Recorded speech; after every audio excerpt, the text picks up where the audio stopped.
सर्वांचं स्वागत करते छोट्याशा मिनी ब्लॉगमध्ये। खूप दिवसानंतर हा पदार्थ बनवला। सध्या माझी मुलगी घरी आलेली ना, तर असेच नवीन नवीन पदार्थ सकाळी सकाळी बनवले जातात नाश्त्यासाठी। तर इथं जे कॉटवरले बेडशीट होते ना, तर ते मी स्वच्छ धुण्यासाठी काढून घेतलेले, मशीनलाच लावणारे। 7-8-10 दिवस झाले ना, तर ही बेडशीट धुवावंच लागतात, नाहीतर त्याला अशा वळाही पडतात आणि ते व्यवस्थित आहे ना गादीवरती असे व्यवस्थित बसत नाही। तर इथं मग मी धुण्यासाठी काढून घेतलेले, लगेच मशीनला सुद्धा लावून दिलेले। तर सकाळी सकाळीच मी थोडीशी अशी क्लिनिंग करून घेत असते घरातली। त्याच्यानंतर जास्वंदाच्या झाडाला खूप छान फुलं आलेले होते, तर ते मी थोडंसं मग शूट घेतलेलं आहे। तुम्ही पाहू शकता एकदम मस्त असे दोन्ही जास्वंदाच्या झाडाला छान फुलं आले होते। त्याच्यानंतर इथं मला बनवायचा होता नाश्त्यासाठी उपमा। खूप दिवस झाले उपमा बनवलाही नव्हता आणि खाल्लाही नव्हता।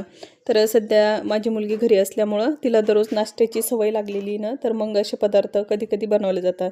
जे हेल्दी असतं तेच मी शक्यतो बनवण्याचा प्रयत्न करत असते। तर मी माझ्या पद्धतीनं तुमच्यासोबत आहे ना उपमा शेअर करते। तर पहिले मी सुरुवातीला थोडंसं आहे ना हलकासा रवा भाजून घेतलेला आहे।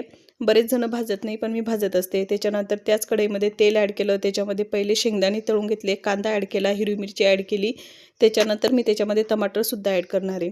त्याच्यानंतर एका साईडनं मी गरम पाणी ठेवलेले आहे। मी याच्यामध्ये गरम पाणीच वापरत असते। जेव्हा गरम पाणी टाकल्यानंतर आहे ना असा उपमा थोडा मोकळा मोकळा असा होतो ना, असा मऊसूत उपमा तयार होतो। त्याच्यानंतर मी त्याच्यामध्ये ना टमाटर ॲड केलं, टमाटर गाळ होण्यासाठी थोडंसं मीठ ॲड केलं आणि जो भाजलेला रवा होता तो ॲड केला। थोडासा 2 मिनटं तो त्याच्यामध्ये मिक्स करून घेतला। त्याच्यानंतर जे गरम पाणी केलेलं होतं ते ॲड केलं। त्यामध्ये मी थोडंसं मीठ ॲड केलं, कारण सुरुवातीला टमाटरमध्ये सुद्धा मीठ टाकलं होतं। थोडंसं कमी मीठ ॲड केलं। त्याच्यानंतर चवीनुसार थोडीशी साखरसुद्धा ॲड केली।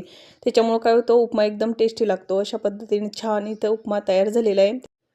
त्यानंतर मी वरतून सांबार ॲड केला, तोही व्यवस्थित मिक्स करून घेतलेला आहे। अशा पदार्थांमध्ये जर सांबार टाकला ना इतका छान लागतो, चव पण छान येते आणि एकदम हेल्दी असा इथं उपमा बनून तयार झालेला आहे। सांबार टाकल्यामुळं परत एकदा मी मिक्स करून घेतलं आणि 2 मिनटं चांगला शिजू दिलं।